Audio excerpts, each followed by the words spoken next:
네, 안녕하세요. 주식은 역시 끼리끼리새 끼리십니다. 안녕하세요, 여러분들. 자, 오늘 또 쉽지 않은 장이 계속되고 있습니다. 원래는 내일이 옵션 만길이죠. 하지만 오늘이 옵션 만길인가 이러한 생각이 들 만큼 현재 나쁜 흐름을 나타내고 있는데요. 언제까지 이렇게 나쁜 장이 이어질지 조금 걱정이 되지만 우리는 또 그 안에 다른 기회가 있지 않겠습니까? 그 기회를 찾기 위해서 오늘 또 빠르게 공부를 해보도록 하겠습니다. 첫 번째 뉴스입니다. 이번 주 금요일에 MSCI 리밸런싱이 있다고 하네요.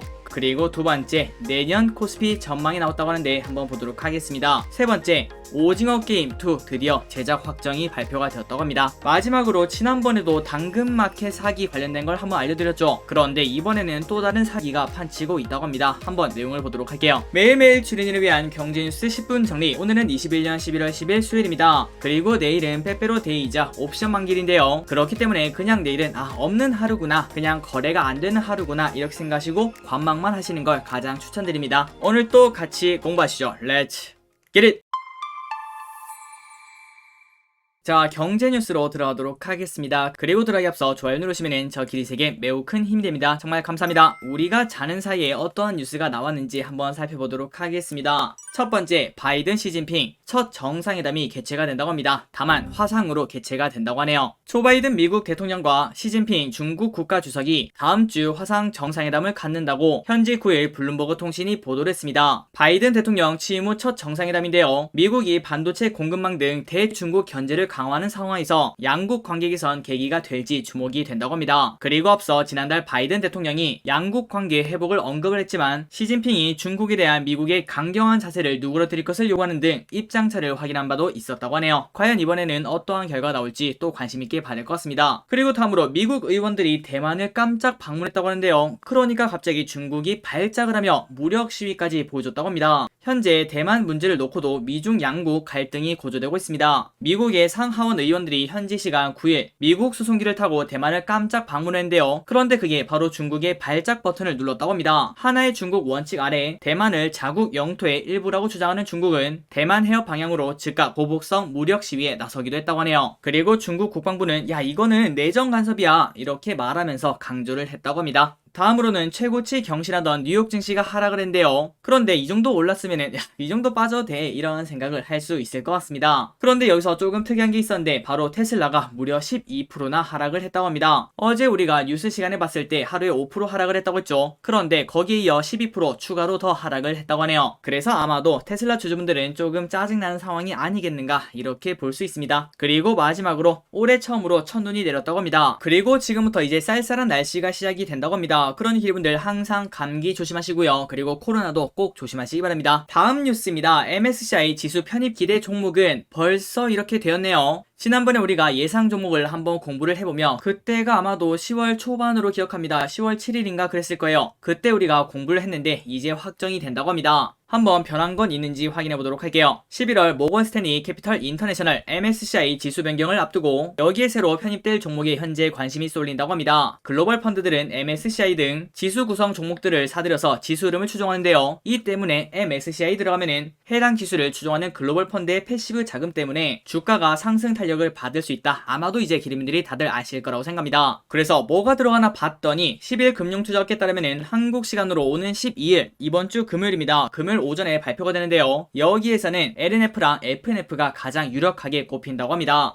그리고 참고로 한이길이 근데 이거 MSCI 어떻게 뽑는 거야? 그냥 지네 맘대로 뽑으면은 이거 완전 외국인 놀이터잖아. 충분히 그렇게 생각할 수 있습니다. 그런데 조금 정확하게 보자면은 아래 적혀있는 걸 그대로 읽어보도록 할게요. 10월 하순 10거래일 중 그러니까 2주 동안 무작위로 고른 하루가 있을 겁니다. 그런데 우리는 그게 언젠지는 알 수가 없겠죠. 그때 하루에 전체 시가총액과 유동 시가총액을 기준으로 지수 편입 종목을 선정을 한다고 하네요. 그렇기 때문에 애매하게 걸쳐있는 거는 예를 들어 월수금에는 가능한데 화목은 안 된다. 그럴 확률이 있겠죠. 만약 그런 상황이라면 이게 랜덤으로 꼽히기 때문에 이 종목이 될지 안 될지는 순전히 운이라는 겁니다. 하지만 그 반면 LNF나 그 다음에 FNF 이러한 기업들은 이미 기준을 훌쩍 뛰어넘었기 때문에 매우 높은 확률로 편입이 되지 않겠나 이렇게 본다는 거겠죠. 그렇다면 LNF 그 다음에 FNF가 끝인가 그걸 봤더니 크래프톤, 카카오게임즈, 일진머티리얼즈 이 세 개 기업이 추가로 꼽히고 있다고 합니다. 일단 크래프톤이랑 카카오게임즈는 전체 시총 기준을 충족해도 유동 시총 충족 여부는 불확실하다며 100%까지는 아니라고 했고요. 그리고 일진머티리얼즈는 심사 기준 12일간 그 중에 4일만 기준을 충족을 했다고 합니다. 그렇기 때문에 무작위를 딱 돌려서 40% 확률로 편입이 될 수 있다고 합니다. 그리고 그 반면 이번에 빠지는 기업들은 당연히 주가가 살짝 안 좋을 수 있겠죠. 그 기업들은 휠라홀딩스, 신세계, 그 다음에 대우조선해양 등이 거론이 된다고 합니다. 그래서 우리가 지난번에 공부했다시피 편입 기대감이 있는 종목들은 일찍 사서 그 다음에 이제 편입이 될 때쯤 그때 이제 천천히 매도하시면 되고요.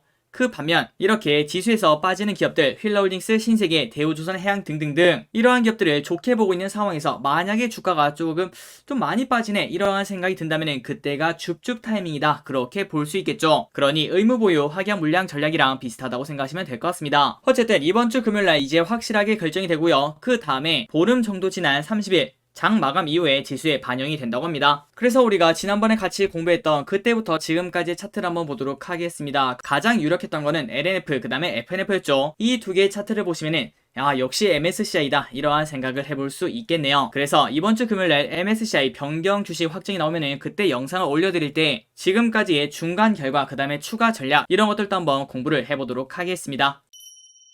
다음입니다. 내년 증시는 어떻게 될까요? 당연히 맞출 수가 없겠죠. 그런데 그 투자 아이디어를 참고는 해볼 수 있겠죠. 한번 빠르게 보도록 하겠습니다. DB금융투자 코스피 내년 상저하고 2650에서 3200까지 DB금융투자는 11 코스피가 내년 상반기에 조정을 거쳐 하반기에 반등할 것으로 보고 연간 변동폭을 2650에서 3200으로 전망을 한다고 합니다. 그러니 이 말이 맞다면 지금 현재 기준에서도 더 떨어질 수도 있구나 이러한 생각을 해볼 수 있겠죠. 그렇다면 내년 상반기에 왜 하락을 한다고 할까요? 내년 상반기에는 거시 환경 영향에 따라 기업 마진이 압박을 받으면서 실적 눈높이가 하향 조정될 가능성이 있고 물가 상승률이 경제 성장률을 넘어서며 증시를 압박하는 현상이 나타날 수 있다고 합니다. 자, 이 부분은 매우 심각하다고 볼 수 있겠죠. 경제가 안 좋은데 물가가 오르는 걸 우리는 스태그플레이션이라고 합니다. 가장 심각한 상황이라고 볼 수 있겠죠. 물론 그게 진짜 나오는 게 아니라 그러한 압박이 나온다고 볼 수 있겠지만 하지만 이런 악재가 어디로 튈지는 우리가 또 알 수가 없을 것 같습니다. 그렇기 때문에 내년 상반기에는 증시가 조정이 되니까 방어에 관련된 그러한 주식을 사는 게 어떻겠나 이러한 전략을 제시하고 있습니다. 그래서 어떠한 기업이 있나 봤더니 단계적 일상 회복, 위드 코론에 따른 유통주, 조선주, 그리고 배당주 투자를 추천을 한다고 합니다. 그리고 다음으로 이제 하반기가 되면은 증시가 반등할 것이라며 장단기 금리차 등을 통해 보자면은 장기 사이클 변화 여지는 크지 않고 환율 변화에 주목을 해야 된다고 합니다. 그는 원달러 환율은 오르는 국면에서 평균 18개월의 시차를 두고 가격 경쟁력이 높아지기 때문에 수출에 우호적으로 작용을 한다고 하는데요. 그래서 환율이 올해부터 오르기 시작했으니까 내년 하반기부터 환율의 J커브 효과가 나타나 증시가 반등할 가능성이 있다고 설명을 했다고 합니다. 참고로 J커브가 뭔가 봤더니 환율이 오를 때 국제수지 흑자가 줄었다가 일정 시간이 지나면 다시 늘어나는 현상을 말을 한다고 합니다. 그러니 쉽게 말하자면 미국에서 현재 LG전자가 만든 세탁기를 판다고 생각을 해보겠습니다. 그런데 그 상황에서 환율이 오르면 그 환율이 오른 만큼 세탁기 가격은 상대적으로 싸진다고 생각하시면 될 것 같습니다. 그 말을 다시 말하자면 한국 제품들의 가격 경쟁력이 생기는 거다 이렇게 볼 수 있다는 거겠죠. 그리고 그거는 결국 제품이 많이 팔리게 될 거고 수출로 먹고 사는 우리나라 같은 경우에는 환율이 오르면 오를수록 기업들의 실적이 증가하는 그러한 현상이 나타나기 시작합니다. 그래서 그게 평균 18개월의 시차를 두고 우호적으로 작용을 한다고 하네요. 자, 그러니 조금 아이러니하죠. 환율이 이렇게 오르면 외국인들이 탈출을 한다고 하는데 그런데 우리나라 수출하는 기업들 입장에서는 조금은 호재다 이러한 생각도 해볼 수 있다는 겁니다. 아니 길이 그러면 무조건 환율이 오르면 좋은 건가 이렇게 볼 수 있겠지만 하지만 환율이 올라간다는 거는 우리는 정말 많은 원재료를 수입하지 않겠습니까? 우리나라의 원화 가치가 낮아지는 거기 때문에 안 그래도 최근 원재료 값이 엄청나게 올라가고 있는데 하지만 환율까지 그 가격을 더 올린다고 생각을 해볼 수 있겠죠. 그러니 모든 것들은 다 장점이 있으면 단점이 있고 단점이 있으면 장점이 있기 때문에 결국 모든 거는 적당한 게 좋다 이렇게 생각을 해봅니다. 자, 그래서 결국 그냥 이 시각을 참고하자면은 내년 상반기에는 증시가 조금 좋지 않고 그 다음에 내년 하반기에는 증시가 좋을 거다. 그리고 그 이유는 원달러 환율이 1년 6개월 뒤에는 긍정적인 효과를 내기 때문이다 이렇게 볼 수 있고요. 그리고 상반기에는 증시가 안 좋을 확률이 조금 높기 때문에 방어에 관련된 그러한 주식을 매수한 게 어떻겠나 이러한 전략을 확인할 수 있었습니다. 다음입니다. 이번 주 월요일날 엄청나게 하락했던 셀트리온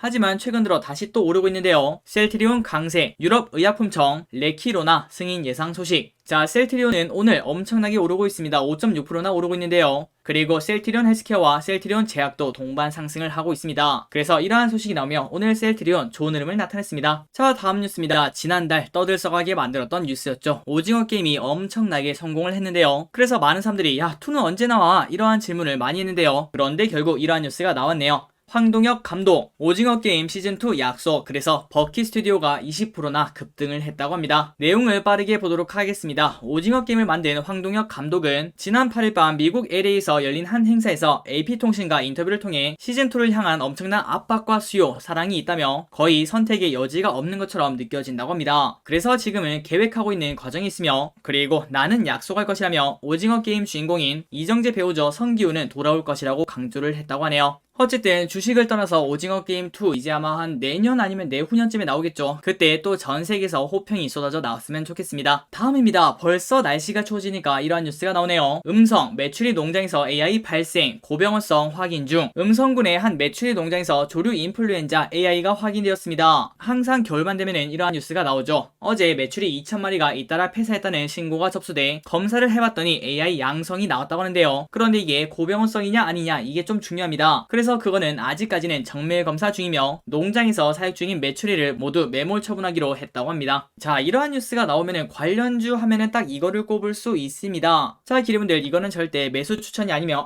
이러한 주식도 있구나, 그렇게 생각하시면 될 것 같아요. 자, 기리분들이 아시다시피 1년에 한 번은 동물에 관련된 그러한 일이 생깁니다. 뭐 예를 들어서 조류독감, 아니면은 돼지열병, 혹은 우리가 지금 또 생각 못하는 그런 것들이 있겠죠. 그런데 그럴 때마다 주가가 움직이는 게 이글뱅 말고 다른 기업도 몇 가지가 있는데, 그래서 개인적으로 저 기릿은 이러한 투자 방법을 가끔 사용하고 있습니다. 일단 첫 번째, 매수를 언제 하는가? 거래량이 아예 없고 그냥 바닥에 깔려있을 때 천천히 한 번에 많이 하면 안 됩니다. 이거는 진짜 장기전이거든요. 그리고 언제 주가가 오를지 알 수가 없습니다. 그렇기 때문에 진짜 거래량도 없고 아무도 관심이 없을 때 조금씩 모으다 보면은 언젠가는 주봉을 딱 보시면 아시겠지만 갑자기 쭉 올라갔다가 내려오는 그러한 상황이 펼쳐집니다. 그리고 작년 겨울에도 13,200원까지 갔다 온 경력이 있네요. 그렇다면 그때는 어떻게 될까요? 그냥 깔끔하게 매도하시고 나오면 됩니다. 그렇기 때문에 그냥 아무도 안 볼 때는 그냥 조금씩 매수하다가 주가가 쭉 오르면은 그때 매도하는 이러한 전략도 있다는 거 알려드리도록 하겠습니다. 하지만 이때까지 그랬다고 앞으로도 그렇다, 이렇게 말할 수는 없겠죠. 그렇기 때문에 이러한 부분은 이렇게 투자하는 사람도 있구나, 이렇게 보시면 되고요. 그리고 플러스 자매품으로는 빅텍이라는 기업이 현재 존재하고 있습니다. 그 기업도 마찬가지로 1년에 한두 번은 북한이 미사일을 쏘거든요. 그때마다 주가가 이렇게 쭉 올라갔다 내려온다는 거, 그것도 마찬가지로 아무도 관심 없을 때 조금씩 샀다가 보통 새벽 5시 그때 미사일을 쏩니다. 아침에 일어나면 미사일 쐈다는 걸 확인할 수 있어요. 그때 아침에 어떤 걸 쐈는지 그런 것들을 보고 시초가에 매도하실지, 아니면은 ICBM이다, 그렇다면 며칠 더 가겠구나, 이러한 생각도 할 수 있습니다. 어쨌든 현재 우리나라에서 AI가 발생이 되었다고 합니다. 다음입니다. 중국에서 죽순 K뷰티, 광군제 너만 믿는다. 내일 11월 11일이죠. 빼빼로데이부터 중국판 블랙프라이데이인 광군제가 시작이 됩니다. 그래서 중국의 소비 둔화로 3분기 실적이 주춤했던 뷰티 업계가 행사 전용 기획 세트 등으로 성장세에 다시 불을 지피겠다, 이러한 전략을 확인할 수 있다고 합니다. 자, 아마도 화장품에 투자하고 계신 기분들은 다 알고 계실 거라고 생각해요. 이 차트는 타이거 화장품의 주봉인데요. 올해 6월에 4,200원까지 올라갔다가 그때부터 실적 둔화 우려로 이렇게 주가가 쭉 하락하는 걸 확인할 수 있습니다. 무려 ETF가 30%나 하락을 했습니다. 그 말을 다시 말하자면 개별 종목은 40% 아니면 반토막, 이렇게 많이 하락한 기업도 있다는 거겠죠. 자, 이번 광군제를 발판으로 한 번에 반등하기는 쉽지 않을 것 같습니다. 그렇기 때문에 화장품 같은 경우에는 진짜 실적이 다시 찍힐 때까지, 그때까지는 조금 기다려야 된다고 생각을 하고 있습니다. 자, 다음 뉴스입니다. 문고리 거래 당했어요. 당근마켓 허점 노린 사기 판친다. 자, 이건 또 무슨 사기일까요? 한번 보도록 하겠습니다. 구매자 측에서 집에 있는 아이들이 백신 미접종자라서 조심스럽다며 문고리 거래를 고집을 했다고 합니다. 그래서 내 집이니 괜찮겠지라고 하며 현관문에 물건을 걸어뒀는데 그 물건만 먹튀를